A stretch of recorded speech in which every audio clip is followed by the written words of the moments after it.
Olá, boa tarde. Está no ar mais uma edição do programa Conexão Potiguar. A você que nos acompanha de segunda a sexta-feira aqui pela Band Natal e também Band Fortaleza e pelo portal potiguarnoticias.com.br. Nosso abraço, nosso muitíssimo obrigado pelo carinho da sua audiência, pelo carinho da sua companhia.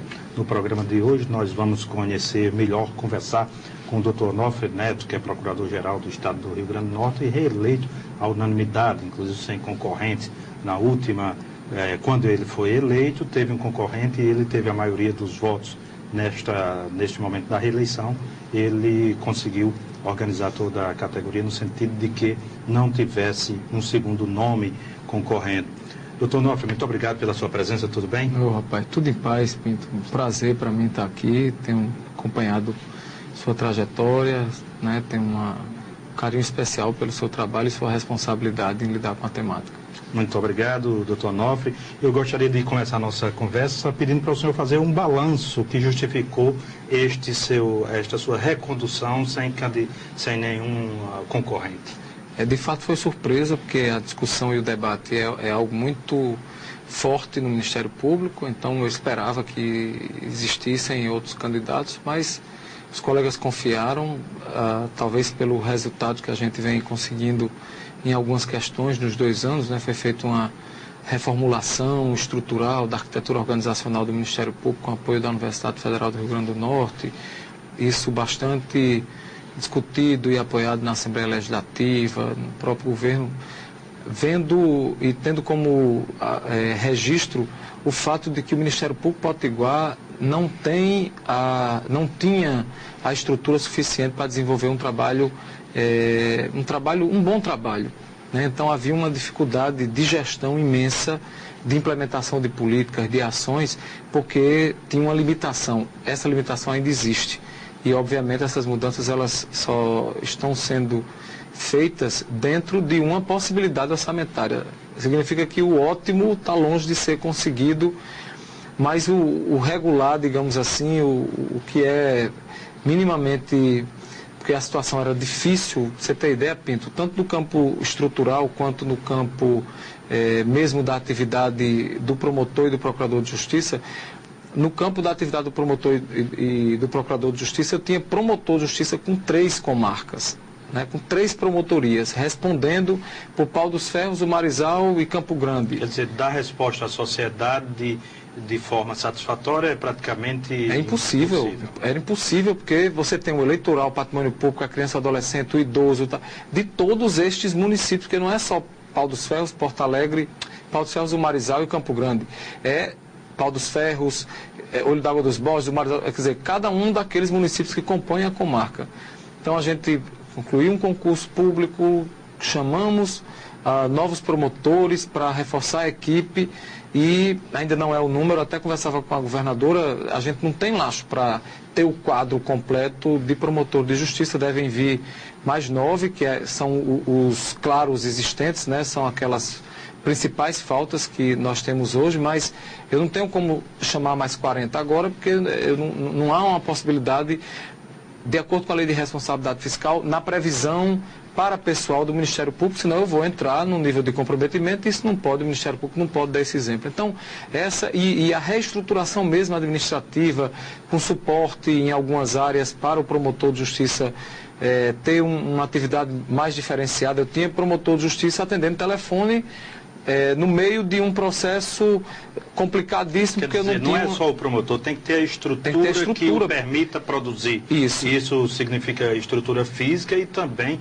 de apoio. De apoio. Pra você ter ideia, como ainda falta, obviamente, evoluir, mas talvez o reconhecimento dessa evolução tenha sido um grande diferencial.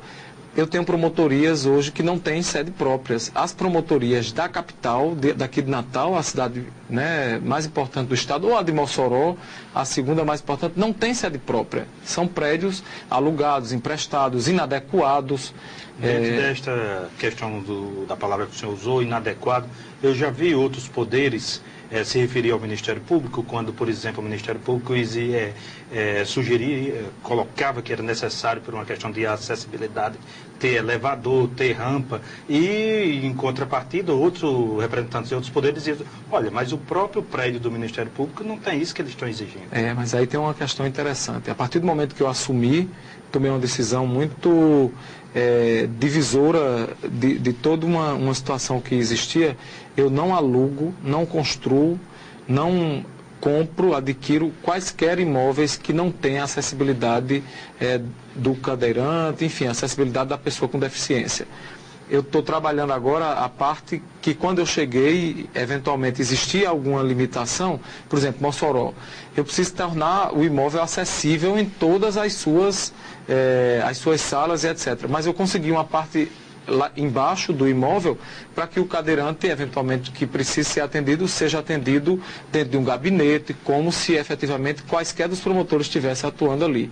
Não é a situação ideal, por isso que está sendo construída a sede das promotorias de Mossoró com todos os elementos. Então, para que eu gere coerência nisso que você está colocando, eu também tenho que fazer o dever de casa, e é ele, e obviamente, com ele que eu me preocupo bastante. Que aí vem a sua briga, né, de ter, de que tenha isso assegurado, porque eu não posso permitir que, por exemplo, Goianinha, o promotor de justiça de uma comarca, né, de destaque aqui no estado, funciona dentro do fórum, numa situação precaríssima. Tem que tirar essa estrutura. Como eu não tenho um terreno ainda para construir, não tenho lastro financeiro orçamentário, porque tem toda uma programação, eu vou alugar um imóvel que permita acessibilidade, que dê alternativas de acesso irrestrito da comunidade.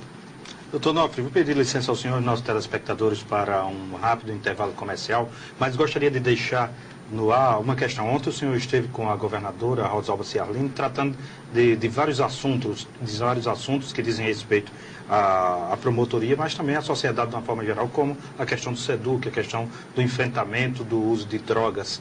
No próximo bloco vamos conversar sobre estes temas. Um minuto só e a gente já volta.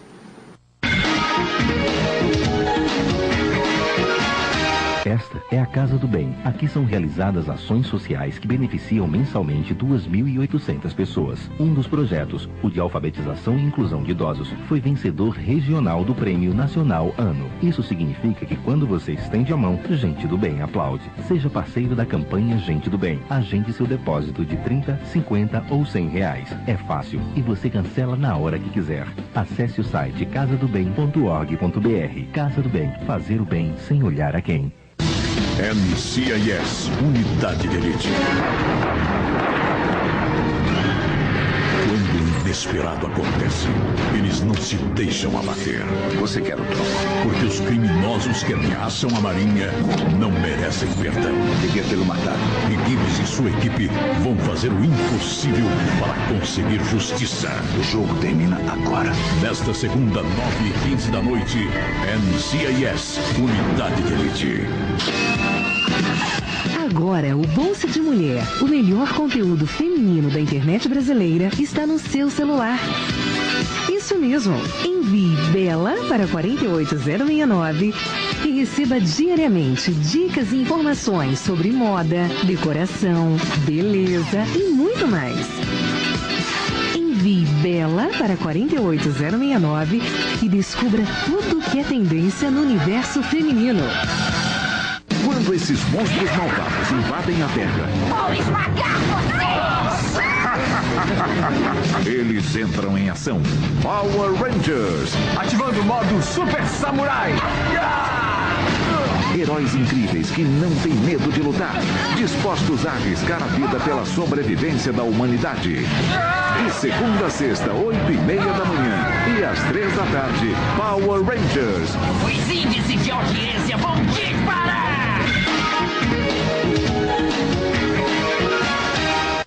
De volta ao programa Conexão Potiguar, conversando hoje com o Procurador-Geral do Estado do Rio Grande do Norte, Dr. Nofre Neto. No bloco anterior nós deixamos uma pergunta. Ontem ele se reuniu durante o período da tarde, quase o dia inteiro, com a governadora Rosalba Ciarline para discutir questões que dizem respeito ao SEDUC, a questão do enfrentamento das drogas no Rio Grande do Norte. Dr. Nofre, qual foi o ponto alto desta reunião? Tiveram realmente vários aspectos. Eu até fiz esse agradecimento lá à governadora e a doutor Paulo de Tarso, que tiveram uma paciência imensa Pinto. Foi uma pauta era grande, extensíssima, e a governadora uma vez, 2 vezes, 3 vezes, porque eram vários colegas que iriam levar diretamente para a governadora. A gente está tentando fazer esse encaminhamento de um governo que está começando e trazer esses elementos para que a governadora tenha cada vez mais o conhecimento de alguns aspectos que muitas vezes são discutidos com a assessoria e são entendidos como de prioridade máxima, especificamente em relação ao SEDUC, o que a gente chama de Sistema Socioeducativo. O desembargador Cláudio Santos, da Corregedoria Geral, né, do Poder Judiciário, vem seguindo uma orientação do próprio Conselho Nacional de Justiça de maneira inédita aqui no nosso Estado, digamos, qualificando essa discussão, que é feita pelo Ministério Público, que é feita pelas promotorias, especificamente por doutor Isabelita, mas isso trouxe um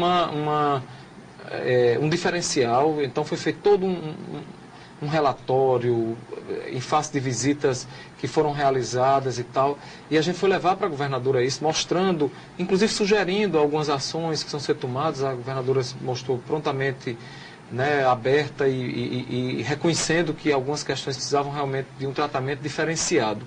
Isso é muito positivo, porque abre o diálogo entre as instituições, que já é bem tranquilo, mas esse espaço é rico, para que a construção das alternativas elas venham a ser de forma dialogada, né? E dentre outras preocupações, os colegas do meio ambiente, doutora Rossana, doutora Gilca e doutora Raquel, levando uma preocupação muito grande em relação à estruturação do IDEMA, antecipando um problema, que a estrutura do IDEMA é uma estrutura precária, entre aspas. Há uma série de relações que não são...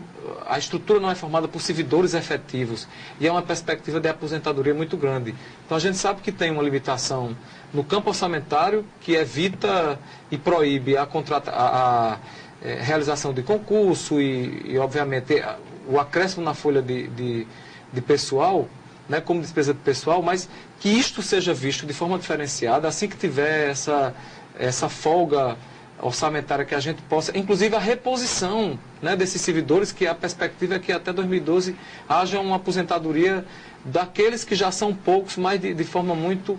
Bom, por quê? Porque tudo que tem em Natal, a doutora Gilca inclusive se emocionou e colocou lá, e no Rio Grande do Norte tem um viés ambiental. Se a gente lida com petróleo, tem um elemento ambiental. Se a gente lida com turismo, é ambiental. Se lida com sal, é ambiental.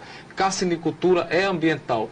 Até para que o processo de estabelecimento das empresas aqui, isso aconteça de maneira célere, porque você tem, eventualmente, o pedido de uma licença. Se eu não tenho uma estrutura para que essa licença seja concedida com a habilidade, com a técnica e com a rapidez, eu vou gerar um problema para aquele nicho, né, mercadológico, para aquela estrutura que está assistindo.